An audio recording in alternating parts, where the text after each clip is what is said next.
सभी को जय मसीह की जीवित यीशु जीरो चैनल में आप सभी मसीह भाई बहनों का स्वागत है। तो यहाँ हम जानेंगे एक दयालु सामरी का दृष्टांत है।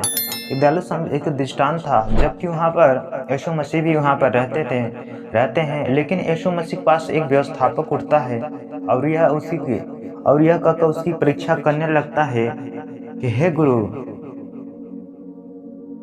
गुरु, अनंत जीवन का वारिस होने के लिए मैं क्या करूं? यीशु मसीह से एक व्यवस्थापक ने बोलता है कि हे प्रभु, अनंत जीवन के वारिस होने के लिए हम क्या करें, मैं क्या करूं?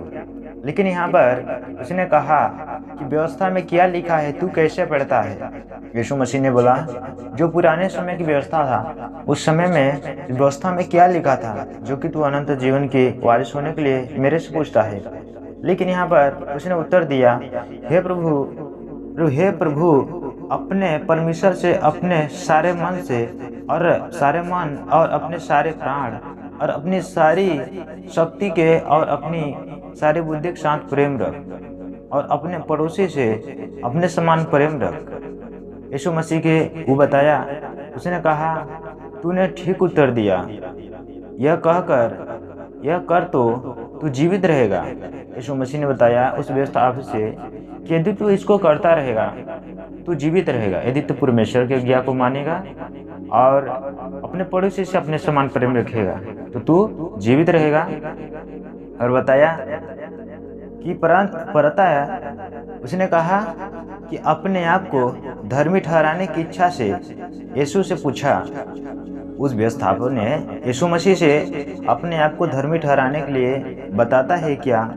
उसे पूछा कि इसने अपने आप से धर्मी ठहराने की इच्छा से यीशु से पूछा, तो मेरा पड़ोसी कौन है? पड़ोसी से प्रेम रखने की बात है, लेकिन मेरा पड़ोसी कौन है? लेकिन यीशु मसीह ने कहा, उत्तर दिया उसे, बोला कि एक मनुष्य यरूशलेम से यरीहो को जा रहा था कि डाकुओं ने घेर कर उसके कपड़े उतार लिए और मार पीट कर उसे अधमरा छोड़कर चले गए।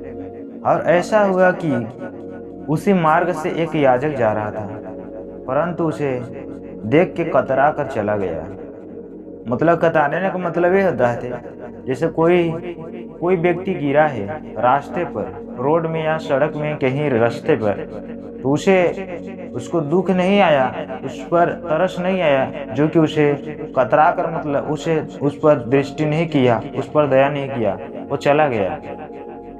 इसी रीति से एक लेवी उस जगह पर आया, वह भी उसे देखकर कतरा कर चला गया। एक भी लेवी आया, उसको भी देखा जो गिरा था, जो डाकुओं ने मार पीट कर उसे अधमरा करके छोड़कर चले गए थे, तो लेवी भी उसे ठुकरा कर चला जाता है कतरा कर।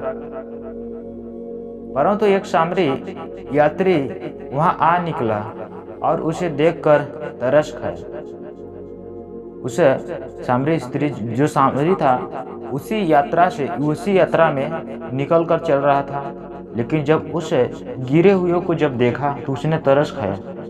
उसने उसके पास आकर उसके घाव पर तेल और दाखरस डालकर पट्टियां बांधी और अपनी सवारी पर चढ़ाकर सराय में ले गया और उसकी सेवा टहल की। तो जैसे मैं बताना चाहता हूँ कि जब सामरी जब उसको उठाया, उसके दुख बताए, उसके घाव पर तेल डाला, दाख रस, पट्टियां भी बांधी, लेकिन वो सामरी सराय में ले गया। सराय का मतलब होता है जैसे कि अभी के समय में हॉस्पिटल होता है, हॉस्पिटल में ले गया। वहाँ पर बताता है कि उसका सेवा टहल करने के लिए देते ही क्या है, जैसे अभी के समय में कि भर्ती उसको करवा दें, उसका जो भी पैसा हो उसे हम करेंगे, लेकिन तो कुछ तो दे दिया।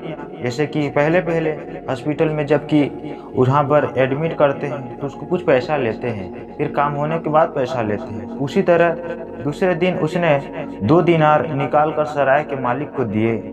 जब उन्होंने वहाँ से लौटा, जब जहाँ पर जा रहा था सामरी जब यात्री में जा रहा था, जब वहाँ से लौटा तो उसको जितना पैसा उसका हुआ था उसको फिर उसका दिया और कहा, इसकी सेवा टहल करने का जो कुछ तेरा लगेगा वह लौटा दूंगा, भर दूंगा बता कर गया था। तो बताया अब तेरी समझ में जो डाकू ने घिर गया, इन 3 में से उसका पड़ोसी कौन ठहरा? जब बताया कि जब 3 मनुष्य थे, जब डाकू ने उसको घेर कर मारा था, उसका पड़ोसी 3 में से कौन हुआ? तो उन्होंने बोला कि वही जिसने उस पर दया की।